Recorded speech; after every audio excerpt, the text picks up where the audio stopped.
Hi everybody, all my followers, be welcome to another video. Right, the video today is on a 2008, or is on this 2008 Volvo F50 with the 1.6 diesel engine, or 1.6 turbo diesel engine.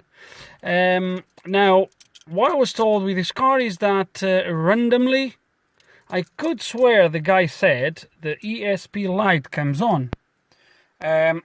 I'm not sure if that's going to be entirely true. If he's mistaken the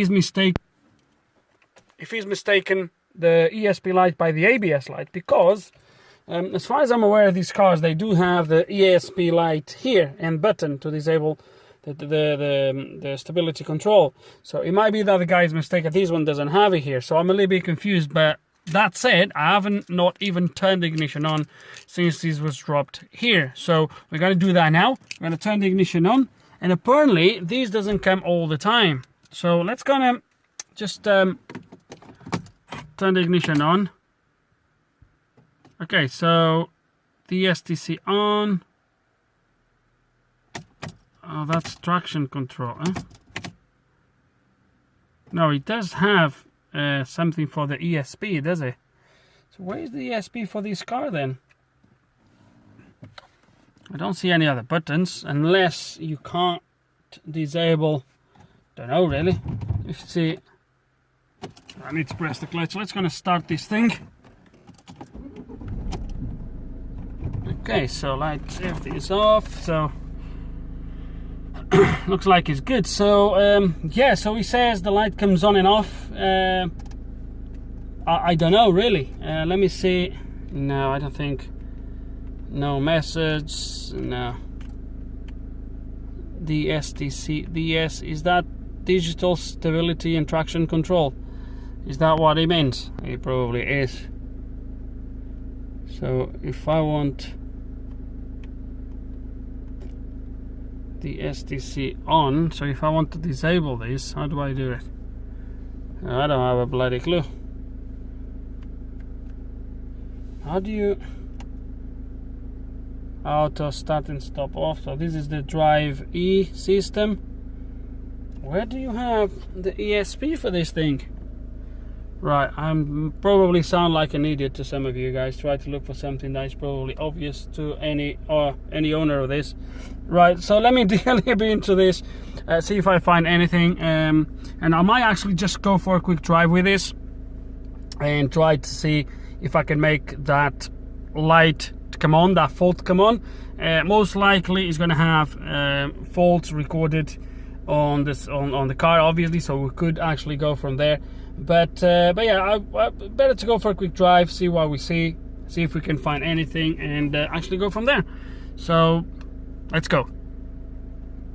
Okay guys, and it's actually was actually rather simple to turn on and off. So once you turn this little wheel in there to go to there, you just press the reset button for a couple seconds, and that turns the ESP on and off. So it was actually that simple. Anyway, let's gonna go for a quick drive and see what we find out. Okay, so I came for a drive, and I'm now driving for about maybe 10 minutes or so.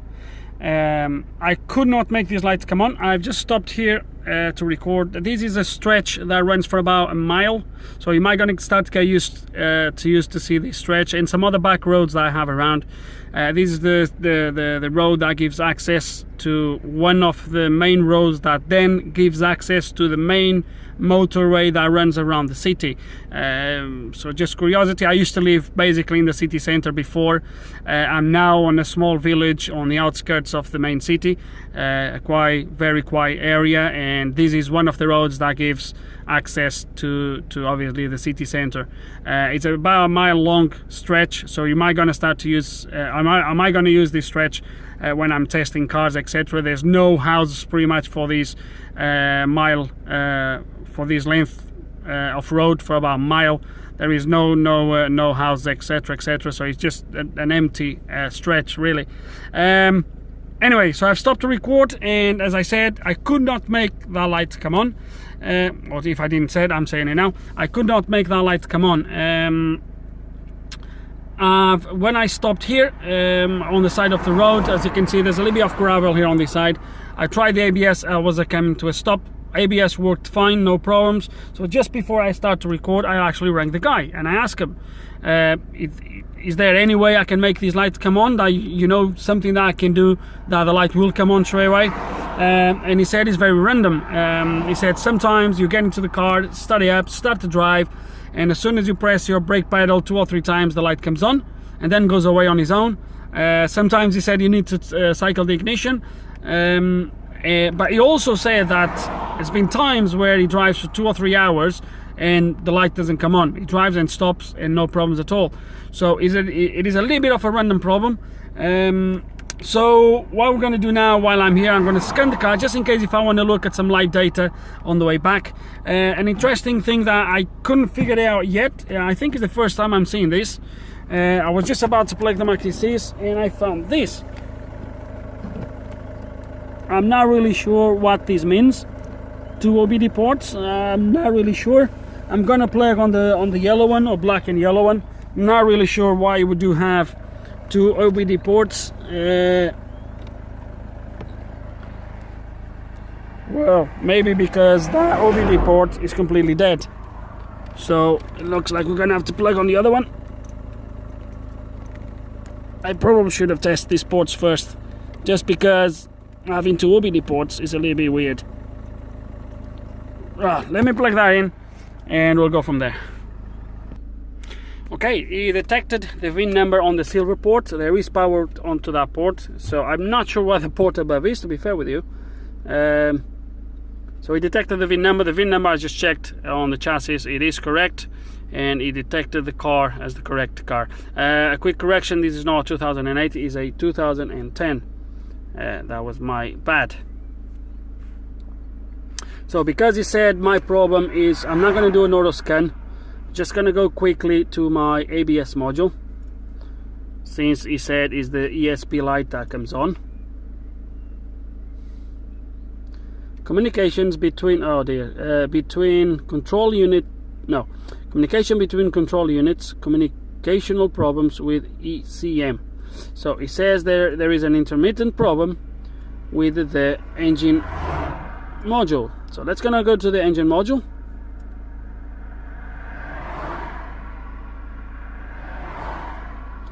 Okay, so we have these 2 problems. So to me, guys, straight away from here, I think what this code means. So let me see if I can explain you this correct. Let me go here. So to me, this communication fault, so communication between control module and roller, to me, this doesn't mean the module is not communicating with the ECM. What to me this means is that the information that the ECM is sending is incorrect.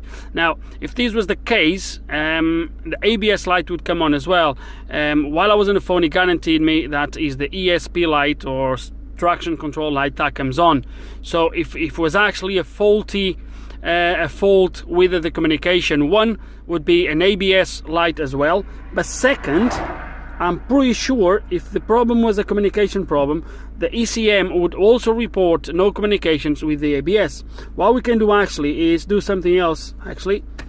So to me, what means is, because we're going to do an auto scan, to me what that means is that because, and I explained this many times in the past, issues with an engine that can cause torque problems, the ESP light or the ESP most likely will throw faults, because the ESP, one of the things it does when it's active, so if you lose control of the car and the car is detecting that it lost its grip sideways, the ESP is activated, and when the ESP is activated, one of the things it does is taking control over the engine. So it accelerates or decelerates the engine to give torque to the wheels to help to stabilize the car. Now, if there is an issue with the engine that affects the torque of the engine, obviously the ESP is not going to be able to control that torque, and therefore it throws a fault for that. So most likely those 2 faults on my engine ECU is Okay, so yeah, there we go. So as you can see, so we don't have any other faults on modules that you'd expect to see faults if there was no communications with the ABS. So I would say airbags most likely, central electronics modules probably, steering wheel module maybe not, integrated Bluetooth, EPS electronic power steering module probably would throw faults for that. The same obviously. So yeah, so you don't see faults in there. So most likely to me, that's what it means, is that what we have is, oh, hold on a minute, because we have faults on the SEM. Sorry about that. So what's that? Oh, so that's a different thing. Let's go and see just what the SEM reports. If there's no communications, there we go. There we go. ECM software faulty signal. To me, that doesn't mean ECM faulty signal. To me, what it means is the faulty signal is just the signal that is sending about those two faults in place. So what we're gonna do, so intake air temperature sensor signal too low, and EGR control flow too high. So these is my two faults, and that's what we're gonna focus on. Drove all the way back. I've been monitoring these values. Everything looked kind of normal apart from the EGR valve, which shows me 100% regardless. The duty cycle changed though, but the actually EGR valve position, I would say, is always set at 100. Now it could be a glitch on the software, it is a possibility, but definitely that didn't change. So yeah, I don't know, let's gonna open let's gonna open the bonnet and have a quick look, see if we see anything suspicious, do some checks and all that good stuff. Okay, so I'm not really sure what's going on here, but as I was looking for the handle to open the bonnet, I just found something, and I think this car has been messed with, because look what I found here. So look what we have here, guys. We have one OBD port, we have two OBD ports. What is this? God, so I don't know, is that something installed in here that, oh, I think oh gosh, I hate these jobs, damn it. That's the car with more OBD ports I ever seen in my life. But this is a male, so I'm not really sure. Female, okay. Let's gonna do what I was planning to do. Let's gonna check under the bonnet first, if I find the bloody handle, and then we'll go from there, and we'll try to figure out what's wrong, what's going on here with this. Okay, so looking at this EGR, the first big giveaway to me is this aftermarket EGR. To me, that's a no-no. Aftermarket EGRs, that's a no-no for me. So that's the first giveaway, but until I actually figure out what the heck's going on with those ports in there, I have a feeling that these might have been remapped. Looking at that, that's the feeling that gives me, is that this car had something plugged into it, has been remapped or something along those lines. And yeah, if it's been remapped, I don't know. I'll have to find out exactly what's the background with this, or try to figure it out here, and then we'll move on. I don't know. I might do have a original map for this engine, so it might be that worth the try. This is the 109 horsepower. So yeah, I might try that, but most likely, I might need to remove the ECU for this car. I don't know, just let's not jump ahead. Let's gonna try to figure out what's going on with these cables in there, and go from there really. Okay guys, so just we clear up this quickly. It looks like this is actually a tracking device. As you can see in there, it looks like a tracking device. it does have a SIM card at the back. It's a quite old device because it does have a SIM card at the back, and the SIM card is from Orange, which is not even a provider anymore. All changed to EE.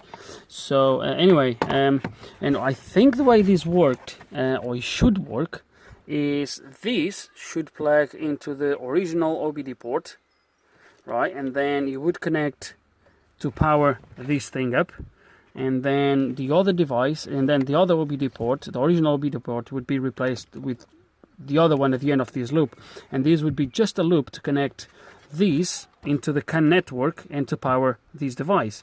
Obviously the untill doesn't pick up this device, but I'm sure there is a tool that you would plug into the port of this car, and it could quickly access this device through CAN line, I guess, and you could diagnose it, set it up, whatever. So that's the way it seems to work to me. Which port is the original? I'm not 100% sure. So the way this should work was one of these ports should be hidden, and it should be a port working here, but this port doesn't work, is the other one. So have they been lazy when they fit this in and they decide just to leave it like that? I'm not 100% sure. There is also something here, not sure if it's a power supply. What is this thing? Not really sure what this is, guys. What the heck is this? Power supply? No, it can't be a power supply. I don't want to touch this if I don't have to. So this cable, this is the antennas. Oh gosh, I'm not really sure if I should touch this. Probably I'm not going to. I'm just going to put everything the way it was and leave it in here. So yeah, just to clarify what this is, I don't think this is going to influence the engine. Don't think that's what this is doing here. So anyway, so let's gonna focus on the AGR. Let's gonna test the AGR perhaps, and see what the problem is. Yeah, so yeah, let's gonna forget about this. I thought this would be something else. It looks like it's not what I initially thought it was. So yeah, forget about this for now. Let's gonna focus then on the problem with the actually AGR and the intake temperature sensor, if I'm not mistaken. Let me have a look to see actually what, oh dear me, what it says on the engine. Was air intake temperature sensor, signal too low. Yes, it is. Let's gonna go back. I should have loaded that live data as well. It's gonna start this thing up.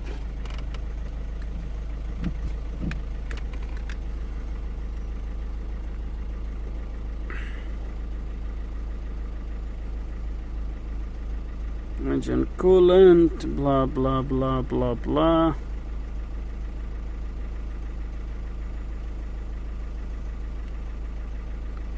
Intake temperature sensor, 32 degrees. I don't think it's going to be too far out.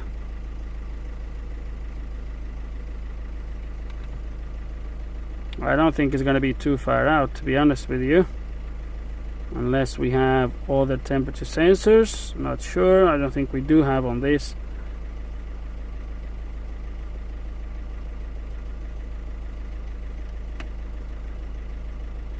I think it's going to be about right. Okay, so that's going to focus probably on the AGR and go from there. Okay, so I came here. I was trying to do a AGR valve actuation to make sure the AGR was working properly. Unfortunately, under active test, I don't have a AGR actuation. I do have in the special functions a AGR adaptation, as you can see in there.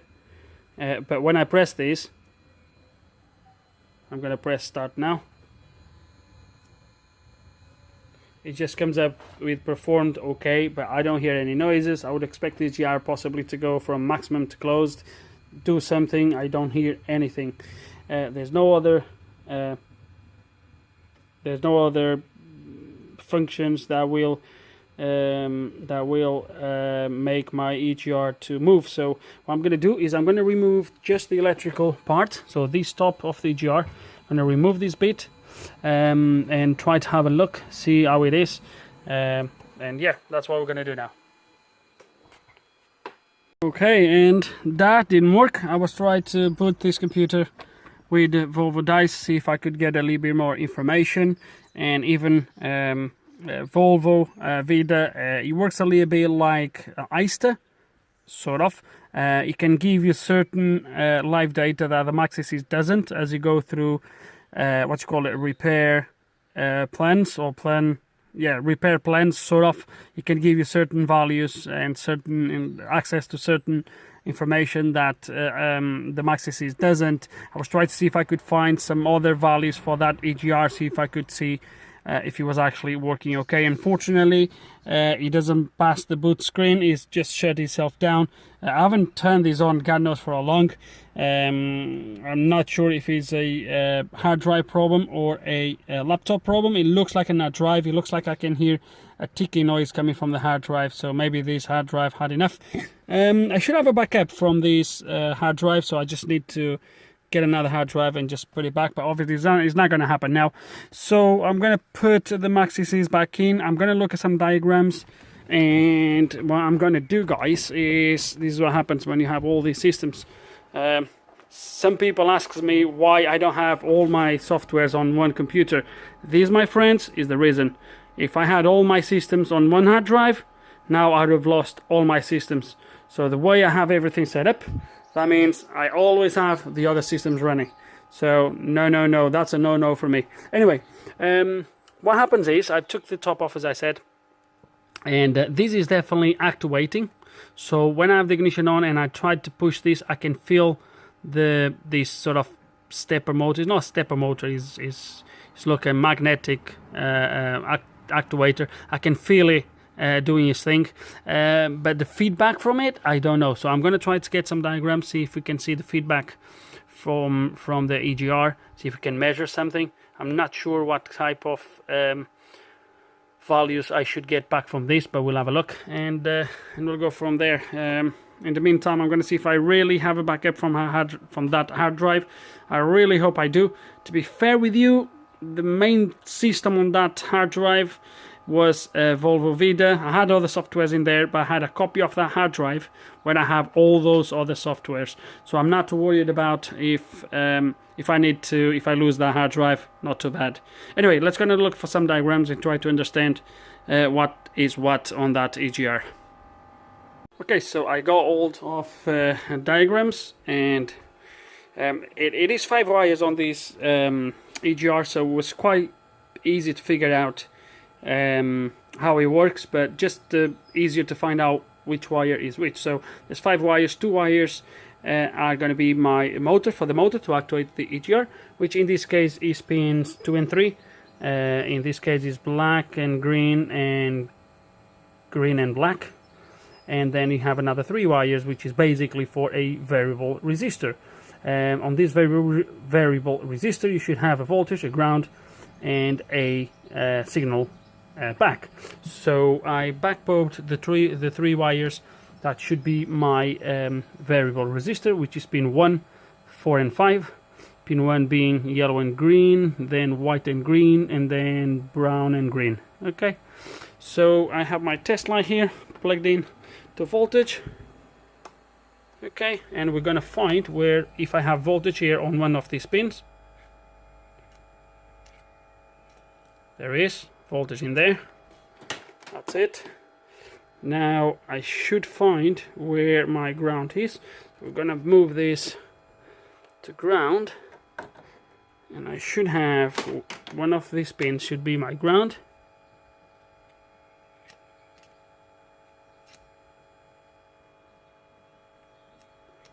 Looks like that's a ground, or not. Looks like it's a ground, but very faint. Which one should be my ground then? Hold on a minute. Let me check on the diagrams. So my bad, guys. So actually my bad, I was doing this wrong. So actually the ground is the other wire. Let me show you again. Somehow I was mistaken. So this is going to be my ground, which is a good ground because it's connected to positive in there. So this is my ground. So this is going to be my 5 volts. Because as you can see, when I don't want to leave it for too long, because obviously I'm going to put this to ground. When I put on this first one, if you look at the filament, it slowly start to, there we go. So this is like 5 volts. So my signal is going to be this red one. Okay, it's going to be my pin number 4, but we're going to establish that when I plug in this. So that's going to be my ground in there, which means that one is going to be my 5 volts. Bang on, 4.99. The other one is going to have to be my signal. So I have 0.9, so I have 1 volt. And when I move these by hand, that should move as well. And it does move. There we go.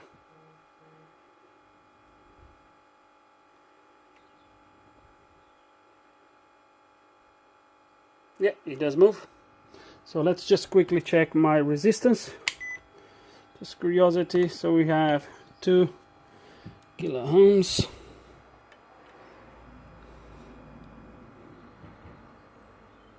And as I move this, I go up to open line, but that's between ground. So let me measure this the other way. I have open line that way.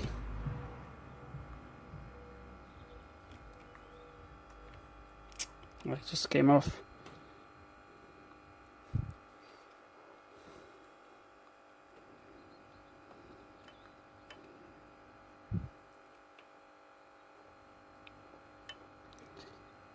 Oh damn it, the seal is coming off. Hold on a second, guys. Oh. Right, so sorry about that, guys, I got interrupted. But yeah, it goes up to open line.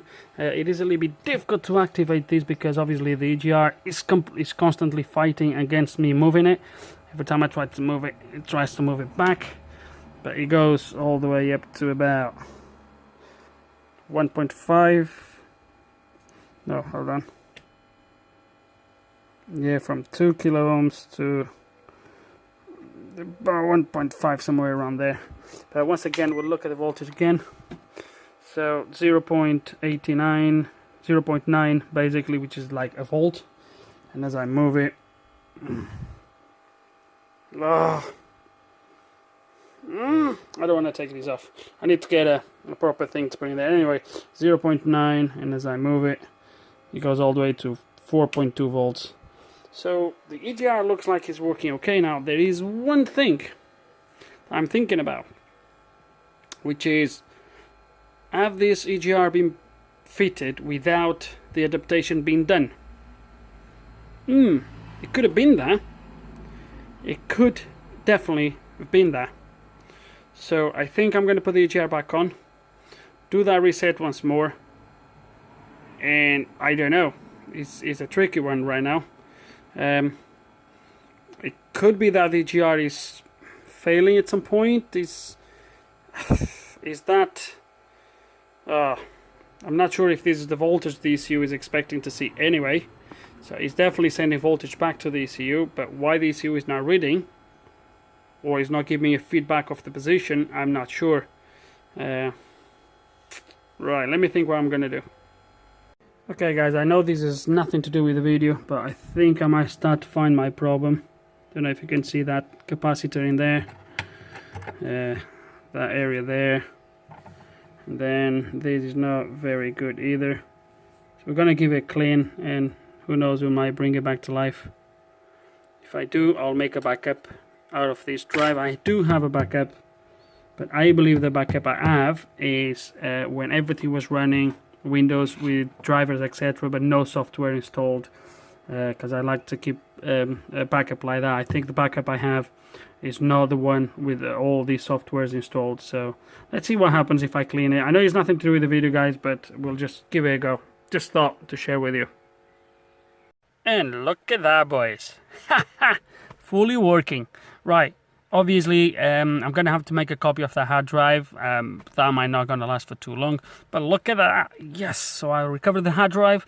I will definitely need to copy this drive now, clone this drive. Okay, so here it is, car detected. So let's gonna see what we can do with this. So I'm not gonna waste your time here showing you moving through menus. Just gonna see if I find any information that is useful. If I do find, I will get back to you. If I don't, well, I'll get back to you either way. Right, guys, at the moment I haven't found. I do apologize that this is in Portuguese, but when I installed this years ago, that's how I installed it, so I do apologize for that. But up to now, I haven't found nothing really that would help. The fault is not active anymore, but that doesn't mean nothing, obviously. So at the moment I haven't found nothing yet. I'm going to dig a little bit more, see if there's any tests we can do or something along those lines, and I will keep you up to date.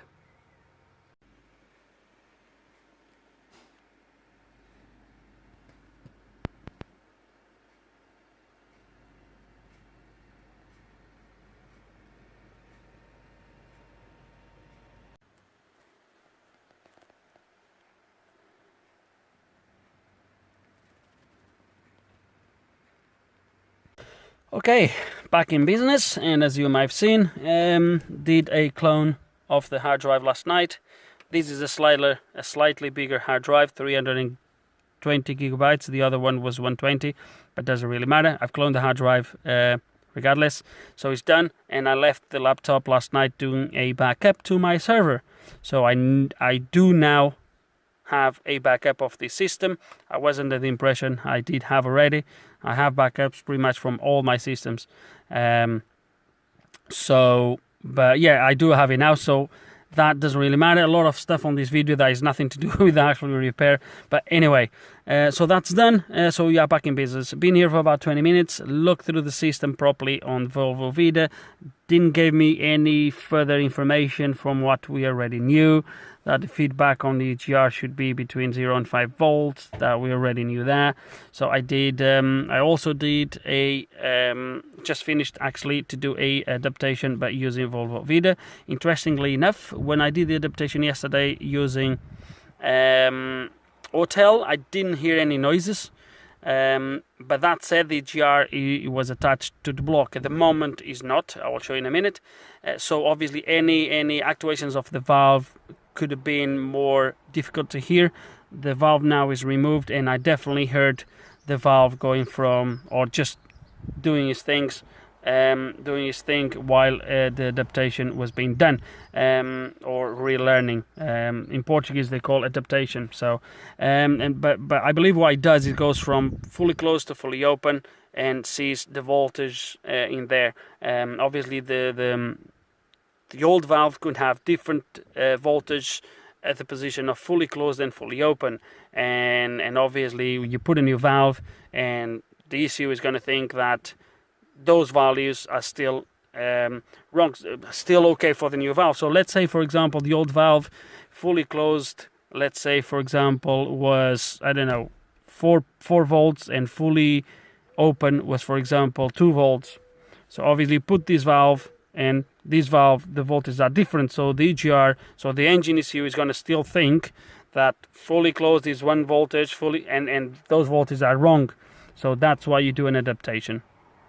We did the adaptation. I'm going to show you that the valve is still passing.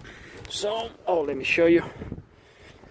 I removed the EGR this morning, or just before I start to record again, and the EGR is definitely brand new. So yesterday I failed to see, but it's actually March. You can see in there, come on, focus, 2021 3/25th, so it's March.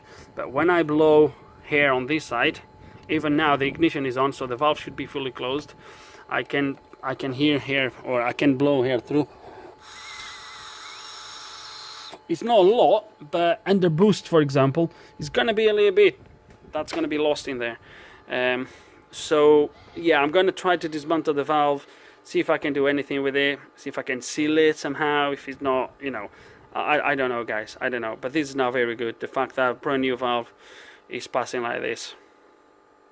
Okay, interestingly enough, and I actually had to go back on the clips to see if that fault was there already. There is a fault that I can't get rid of it, which was there actually from the beginning, which is intake air temperature, I think. That says signal too high or temperature too high, whatever. And look at that. That's on my airflow meter.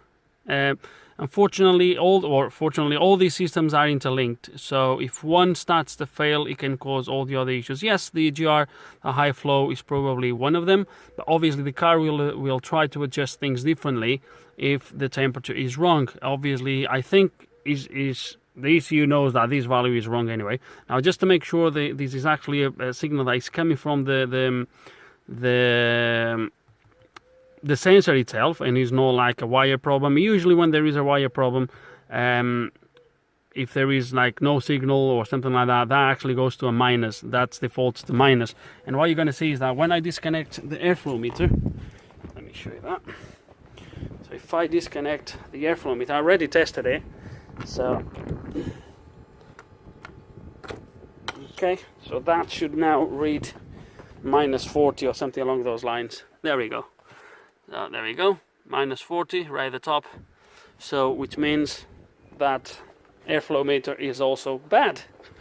Oh dear. Okay, back on. So at the moment he needs an airflow meter and he needs a EGR. We'll see what we can do with the EGR, and then we'll go from there. But for now it looks like he's gonna need one of those. Okay. Oh dear. Okay guys, so the EGR, I gave you a good clean, but it doesn't seal. It doesn't really matter what I do, it doesn't seal. So I rang the guy. He's gonna bring me the parts this afternoon. I don't know what he's gonna bring me. I explained to him, if you bring me used parts or even aftermarket parts special for that airflow meter sensor. So I said to him, be careful what you bring me. I advised him, but he said just to leave it with him, and he's gonna bring the parts. So we're gonna wait for the parts, and once I have the parts, we'll fit them in, we'll check them, fit them in, and we'll see what we have after that. And I'm sorry for being battering on the same thing again, but again, this is the one that was on the car. This is the one that has been delivered. This is a original one, as you can see in there, FOMO Co. Again, the one that is faulty, aftermarket. Honestly guys, when it comes to sensors and stuff like this, don't go aftermarket. It's an absolutely waste of money, mate. It just isn't worth the hassle. You spend the money twice. It's a waste of time. It's always better to go genuine and spend the money once, and that's it. It really is. It really is. So the new airflow meter is now in place. That's the old one. So now we're gonna log in again, look at live data, and see if we have a temperature that makes more sense. Let's see what we have now. Ooh. Let's gonna go to live data again. Okay, let's gonna scroll down.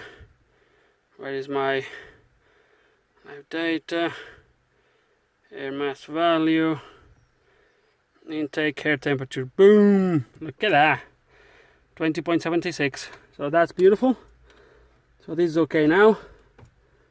So if I go to turbo codes, that's gonna be too low, or probably because of yeah. Okay, so if I delete these codes now,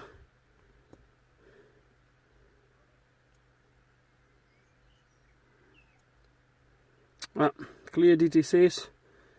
You want to continue? Yes. Okay. No freeze frame. Okay, let me cycle the ignition. Let the ECU to go to sleep or to shut off. It usually takes just about 20 seconds or so. Yeah, it's gone. I heard the click. Okay. Let's read the codes again. There we go. So the only thing left now is that EGR, guys. I'm gonna wait to see. The guy reckons he's gonna bring me the rest of the EGR or another EGR today. When he get me that, and then we will proceed. But I think after this EGR replacement, we'll do a reset again for the next EGR, and I guess he's gonna have to drive it, because obviously, as I said at the beginning of the video, sometimes he reckons he can drive for hours without nothing happening. So obviously, I'm not gonna drive the car for that long, but yeah, we can then proceed from there. And obviously, with the delay I have on my videos, I can wait a few months until I see if the car comes back. We'll carry on recording. If it doesn't come back, we'll see that as a fix. But for now, let's gonna wait for the other EGR, see what it brings me, and see what we can do with it. Okay, and as you can see, this is what he brought me. He's really tried to do this on the cheap. Obviously, I explained to him, look, I need the rest of the EGR. I said the problem with this EGR is that it seems to be leaking. Control wise, it looks okay, even though that's what he brought me. If you guys remember, I showed you earlier. This is what he brought me now. That one definitely had signs that was passing, which probably, this is quite dirty, this one is a little bit cleaner, so it looks like this one might be in better condition. We'll see if this is sealing okay, and we might try to make a good EGR out of 2.5, the one that's on the car, plus that will make 1.5. Yeah, this would have been solved a long time ago with a proper good EGR. That would have been done, but oh well, is what it is. So let's go to see what we can do with this, see if we can make a good one. Okay, so let me take you through how far we go on this. So I put a screw here just to hold this head in place. Now, I don't know yet how I'm going to play this out, because honestly, I would prefer to use all genuine parts rather than use this aftermarket stuff. But anyway, I believe this body here, this aluminium part, is actually genuine, because it's the only part that has reference to the alloy used on this, which is EN 48000. All the other ones, they are probably all made from the same material, but this is the only one that actually makes a reference to the material. I believe that EN 48000 is the reference to the mixture of aluminum used to cast this part. This obviously is a cast. It's been casted, obviously, but these ones, they don't make any reference at all. That said, this part is actually sealing. So I put the head purely so the EGR valve would go to its proper position, which is closed when is like this, and at the rest position. And then when the valve is energized, he obviously he opens. So they are both at the same positions, as you probably can see. Now, my thing is, if you remember, this head was a little bit of carbon on that side. I don't know where it came from, but obviously these valves are also problematic, because they start to allow the carbon to come through here. This one didn't have a lot, as I've showed you. This obviously is new, doesn't have nothing there. But this one didn't have. This one have quite a lot. I don't know where this coming from. If this head came from here, it didn't tell me, but that doesn't really matter. This head, there's a lot of carbon in there. I might show you again later. And one thing that I've noticed on this valve is it moves okay, but it doesn't move as freely as this one does. So there is a possibility that carbon already start to get inside of here, and yeah, it could have been that. I don't know. We can always open here at the top and have a look inside. I honestly would prefer to keep this valve if this head is good. But the main thing here I want to show you is that obviously one valve is passing and the other isn't. So the first thing I want to show you is this valve here. So it's in the closed position. I put the head just put in the closed position. I was trying to see if I could have some sort of rubber seal that I could put here and put the compressor here, and then put a little bit of paper here and just put hair through, and you'd see that these won't move, and you'd see difference in there. But I don't have nothing like that, so I'm just going to try to blow here, and you're going to see that nothing comes out on this side. So I'm going to try to listen for the hair blowing, but you're going to see that I'm going to put a lot of pressure on this side and nothing comes on here.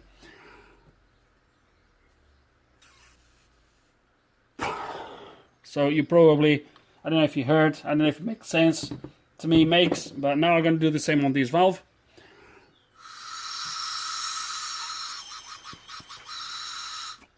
Yeah, it's leaking like hell.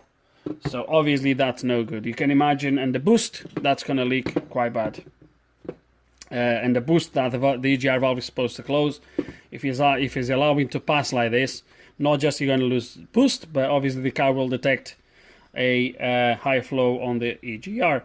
Now we're going to dismantle this again, just for me to show you then again the insides. But this valve is 100% sealing, so which is good. So we're going to use this valve. Is just the actuator. I'm not sure which one we are going to use. So let me take this off. I feel that this video there's a lot of baffling about it, and so anyway, as you can see, so there's a lot of carbon in there, and the valve works, but you see how it does this? It comes back really slow. I don't know if it's full of carbon inside, if it's supposed to be like that. This one definitely moves in completely different ways. Let me open that and I will actually show you. Actually need to get the tools, just hold a second. Okay, let's gonna take these off.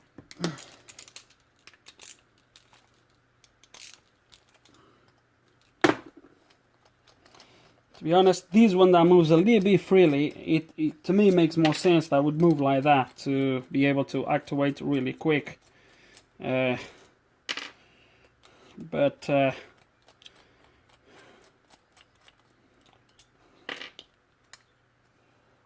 I'm gonna show you this one. You see the difference? While this one, the pressure is there, but it moves really slow. I might try to open the top of it, just have a quick look. I think I might gonna use the new head into this whole body, which is gonna seal, and then we'll go from there. But let's just open and see if there's anything that we can actually, it might be just cleaning, I don't know. We'll give it a go. Okay, so I gave it a good clean inside. It's moving much freely now. A lot of WD-40 and turning around, etc. is moving way better now. But definitely the carbon made its way all the way up, as you can probably see in there. It made its way all the way up here. Yeah, you can see all that is black. Yeah, he made his way up here. We'll try to see. Yeah, definitely, he made his way all the way up. We're going to put it all back together and see how it works. Going to clean these as well, obviously, but we'll see how it works. See if it gets any better. But yeah, that's how it is. Yeah, you can see he got his way all the way up there. Look at that. All this carbon. Right, let's gonna put it all back together and see how it is. Okay guys, just to prove the concept, after cleaning, as you're gonna see, completely different. But I don't know the background of this thing. I would have to go through the testing again, make sure the voltages are good and all that good stuff. Just to prove the concept that you can clean them and get them free up again. So this is pretty much how it should be now. I would feel more confident in leaving the original one, but I don't know if it's going to be working. Again, I would have to test, etc. I wasted too much time already with this, trying to make a good EGR out of all of this crap. So I'm just going to use this head. Is already programmed to the car. The learning has been done for this valve, so it's going to be easier just to use this valve on this EGR valve, or this head in this EGR valve. This one is sealing okay, so we're going to put it back and then maybe just do a test drive, but I'm not going to be able to test extensively. The guy was saying that could take hours for the fault to come on. So we're going to have to just go in and go for a quick test, make sure everything's good, and go from there. I probably should have, thinking about now, I could have probably checked the airflow meter flow, or the airflow perhaps before and after with the valve that was passing. That would have been quite interesting to see, but guys, I'm not going to do that now. It's too late. I just thought about it while I was cleaning this, so I'm not going to do it. But for now, let's going to put this back and try to finish this because I honestly start having enough of this car. Okay, and just had another step back because these heads are not interchangeable. And the reason why they are not interchangeable is mainly to do with a slight different setting on the travel of the EGR. So the way this works is as it turns, so you have these ramps in here on the side, okay, and obviously as the head turns this around, this comes up, okay, you can see in there, it ramps in there on the side and comes up, and this up position is fully closed, okay. Now when this valve is fully closed as well, what I wanted to see is, it's going to be a little bit tricky to show you. Let me see if I can show you like this maybe. Try to put them side by side. Closed, closed. Can you see the difference in this position? Can you see that this valve moves a little bit more to the fully closed than this valve, right? So what happens is, when I put this head, the new head, on the old valve, what happened is, so actually let me show you first on the valve where it came from. So the way you do it, you put this head when is all the way down, which means the EGR is fully open, and what you do is, it's like that. So you go like this with the forks like this, right, and now you twist it until here. And the thing is, on this one I can feel the resistance right here. So if I do this, look, you see the resistance happens before you reach the place for the screws, and when I get to the place for the screws, it fits in place. The problem is, on the new valve, even with this pressure, with the spring making this little bit of pressure, I already showed you the EGR is leaking. But the problem now is, because the travel on this one is different, if I try to do that the same thing here,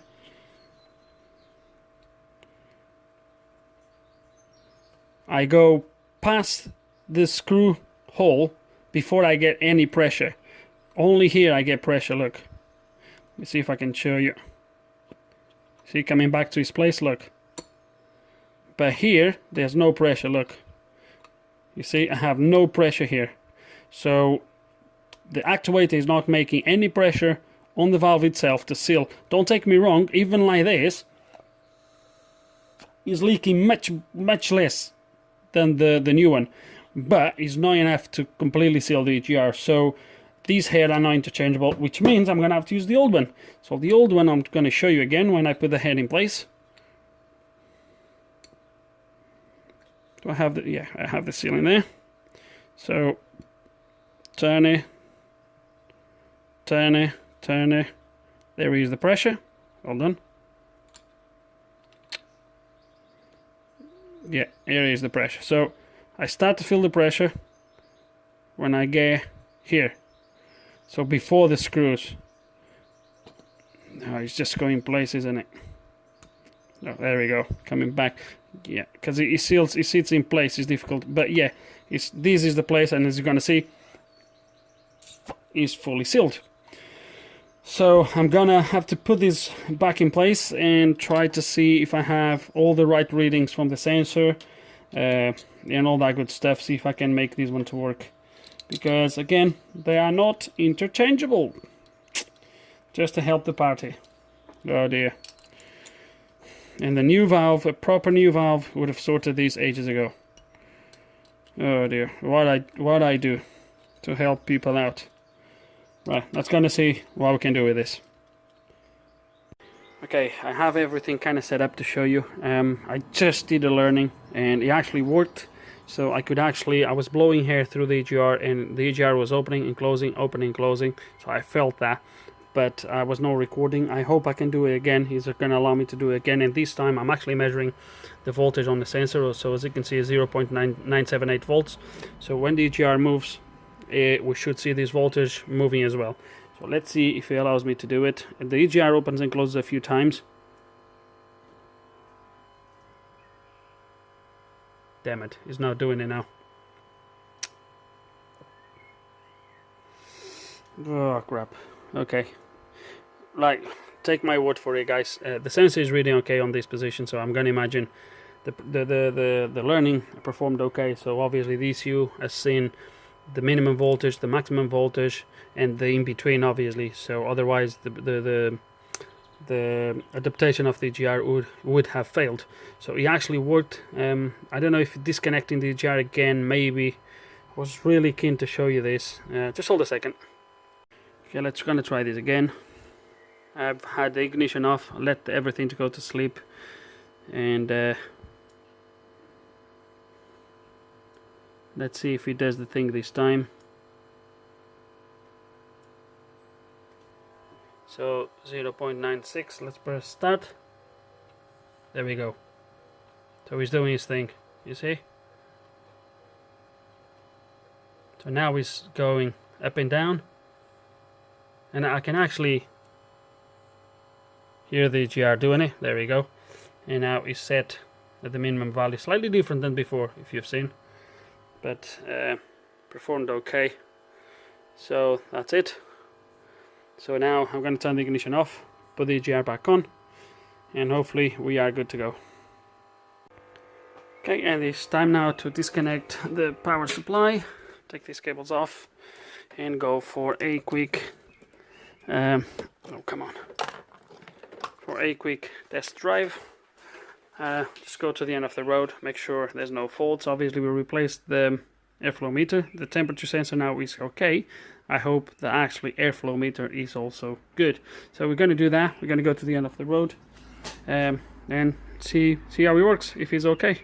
Okay, and just before I even start the car, just make sure there is no codes, which there isn't. There was actually no codes in there. So let's gonna start the thing. There we go. Open. Okay, so let's see how it goes. Let me just I've started up. Let me just do another quick scan, make sure no codes came up. Yep, looks okay. So let's gonna go. It's gonna go for a drive. Ugh. And see how this thing actually is. Right, catch you in a bit. Okay, this looks like it's gonna be another long video. So I have the ignition off at the moment, but the light came back on. Not the engine light, but it came the engine light probably would come on, but the anti-skid problem came on. And as soon as you scan the car, you get that again. 6720 EGR flow control too high. Now the EGR is 100% sealing, is 100% closing. So the way, now I might be wrong here, but I think the way the car detects a high flow is through the airflow meter.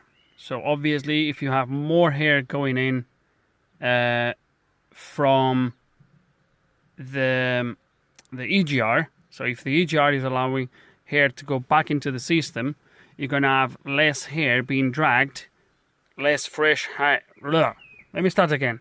Oh dear. So if you have if the EGR is passing and you have more air going back into the engine, you're gonna have less air being pulled, less fresh air being pulled through the airflow meter. So I believe that's how the car knows that there is the EGR is passing. So, but there is other ways. There is other ways that you can have more air going in. So you could have a bad airflow meter. We replaced with a used one. So I don't know, but I just decided to do a few more checks. Now I'm gonna show you now what else I found, because it was my next point where air could be getting back into the system. And while I was doing it, I actually found a few more things.